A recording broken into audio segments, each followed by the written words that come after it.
Comment le travail est-il effectué dans votre organisation? Ou dans toute autre organisation d'ailleurs? Est-ce que vous, votre patron et son patron, travaillent physiquement ensemble pour créer le produit ou le service que vous fournissez aux clients? J'en doute. Bien sûr, tout le monde est impliqué de manière abstraite, mais le chemin de développement réel est transversal, et non ascendant et descendant dans l'organisation. Une équipe fait quelque chose, une autre ajoute quelque chose d'autre, puis encore quelque chose d'autre, et enfin il y a quelque chose à livrer au client. Et peut-être qu'une autre équipe assiste le client par la suite. Tout cela se passe dans l'ensemble de l'organisation. C'est un processus de bout en bout. Bout à bout, c'est transversal. D'accord, passons à la transversalité. Il s'agit d'un concept assez simple, mais il peut sembler un peu difficile à intégrer dans la gestion. Ce n'est pas forcément le cas. Et dans tous les cas, ce n'est pas facultatif. Voyons cela en termes simples. Pensez à votre organisation. Dans quelle direction pensez-vous que la plupart des efforts de gestion sont déployés? Je pense que vous serez d'accord avec moi pour dire qu'ils vont de haut en bas de l'organigramme. C'est ainsi que fonctionnent les organisations. Et c'est important. Nous devons savoir qui est le patron. Nous devons savoir avec qui nous travaillons. Nous devons savoir qui est notre équipe. Nous devons savoir comment l'organisation regroupe les personnes ayant les mêmes compétences et les mêmes objectifs, et peut-être par zone géographique. Nous avons besoin de connaître toutes ces choses. Cependant, si vous y réfléchissez, dans quelle direction pensez-vous que le travail est accompli? Je pense que vous serez d'accord avec moi pour dire que le travail se fait dans l'ensemble de l'organisation. Quelqu'un fait une partie, quelqu'un fait une autre partie, quelqu'un fait une autre partie, et finalement nous obtenons quelque chose que nous pouvons livrer aux clients et aux autres parties prenantes. Notre méthode de travail consiste donc à collaborer au sein de l'organisation pour créer, accumuler et tenir les promesses que nous faisons aux clients et aux autres parties prenantes. La plupart de nos efforts de gestion vont donc de haut en bas de l'organigramme. Qui gère dans l'ensemble de l'organisation? L'organigramme ne nous dit pas grand-chose, si ce n'est rien, sur le plan pratique, à propos des personnes qui gèrent l'ensemble de l'organisation. Par conséquent, si tout ce que nous faisons, c'est de la gestion verticale traditionnelle, nous avons une sorte de problème de vision horizontale. C'est donc là que la gestion interfonctionnelle ou de bout en bout des processus devient vraiment importante. Prenons un exemple.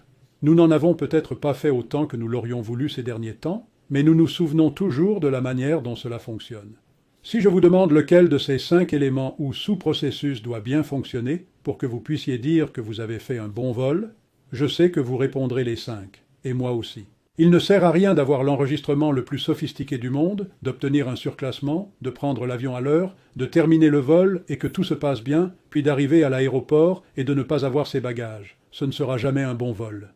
Ou même si vos bagages arrivent et que vous devez attendre 1 heure pour être transporté à l'aéroport de destination, ce ne sera pas un bon vol parce que nous savons que le voyage du client, un voyage littéral dans ce cas, va de la maison à l'hôtel, ou de l'hôtel à la maison, ou peut-être de l'hôtel à l'hôtel. La partie à l'aéroport et dans l'avion est bien sûr importante, mais ce n'est pas tout. Tous ces éléments seront donc importants, et ils sont tous gérés et fournis par des personnes différentes, voire par des organisations totalement différentes. Les bus, les trains et les taxis dans les aéroports sont différents de l'aéroport, différents de la compagnie aérienne, différents de toutes les installations fournies à l'aéroport. Tous ces éléments sont donc différents, mais ils doivent tous se combiner pour que le client, le voyageur, puisse dire qu'il a fait un bon vol. Tous les éléments doivent donc fonctionner, mais ils doivent aussi bien fonctionner ensemble.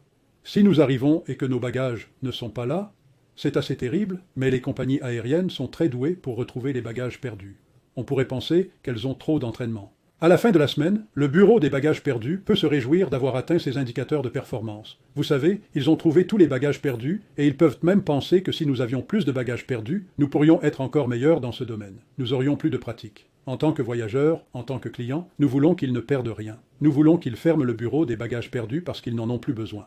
Nous devons donc veiller à ce que, lorsque nous améliorons certaines parties d'un processus, nous améliorions les bonnes parties et de la bonne manière, et que nous ayons un impact sur le bon processus, le processus d'ordre supérieur, qui a un impact sur l'expérience du client. Ainsi, lorsque nous réfléchissons à ce processus particulier, il est certain que les 5 éléments doivent bien fonctionner, mais en réalité, c'est ce processus d'ordre supérieur que nous appellerons.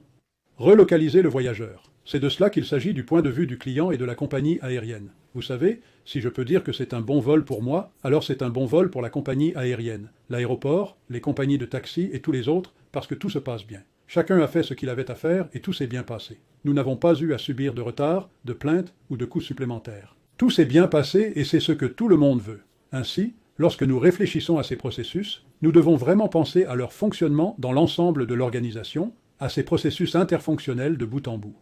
Comment résumer tout cela? Comment pouvons-nous nous assurer que tous nos processus, en particulier les processus à fort impact, qui sont ceux que nous devons vraiment faire fonctionner correctement, comment pouvons-nous nous assurer qu'ils sont prêts à décoller? La première chose à comprendre, c'est qu'il ne s'agit pas d'une option, mais d'une réflexion sur la performance des processus interfonctionnels. Tout notre travail est réalisé, toutes nos promesses sont tenues grâce au travail interfonctionnel, au processus de bout en bout dans l'organisation. Ce n'est pas un choix, c'est une réalité.